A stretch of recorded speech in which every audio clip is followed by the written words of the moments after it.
Sinusisa sa Kamara ang umano'y pagre-report ng dalawang Chinese officials ng National Grid Corporation of the Philippines sa Communist Party ng China.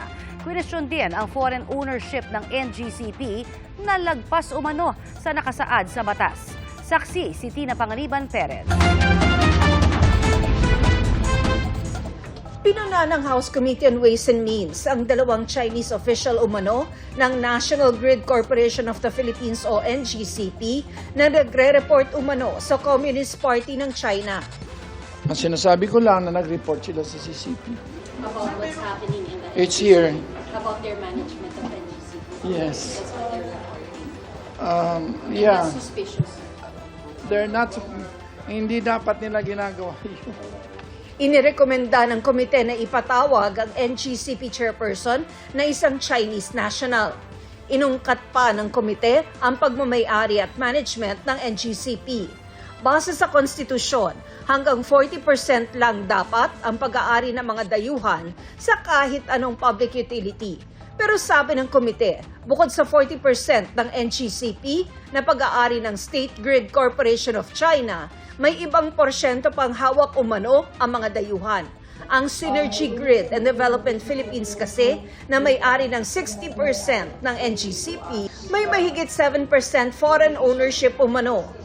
Kino-question din namin po yung legality po ng kanilang stature dahil dinalabag nila yung batas ng PSA pati ng konstitusyon patungkol po sa 60-40 ruling pagdating sa public utilities. Pinare-review rin ang binabayarang buwis ng NGCP. Sa ngayon, franchise tax lang kasi ang binabayaran ng NGCP.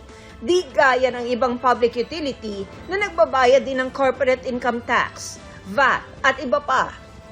Is that enough to revoke the franchise? I think that there needs to be a reorganization to reestablish Filipino ownership of NGCP, a Filipino management. We request that NGCP given time to Okay. submit a response to address the concerns of the committee. Itinutulak din ng komite na gawing retroactive ang refund ng National Grid Corporation of the Philippines sa mga consumer. Kabilang dyan ang disallowed expenses ng NGCP at ang 3% franchise tax ng NGCP na pinayagan ng Energy Regulatory Commission na ipapasan sa mga consumer noong taong 2011. 2018 naman binaligtad ng komisyon ang desisyon. Pero ang pagre-refund, 2023 lang dinesisyonan. Ang gusto ng komite, hindi lang ang 204 billion pesos na sobrang kita ng NGCP mula 2016 hanggang 2020 ang isoli sa mga consumer, kundi mag-retroactive refund din ang pinapasan sa mga consumer na franchise tax mula noong 2011. Halos 3 billion din po yun.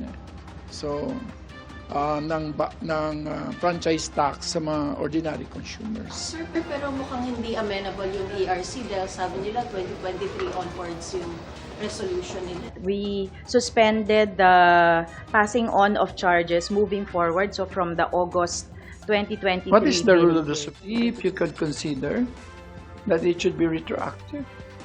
We will resume our discussions on that, Mr. Chair.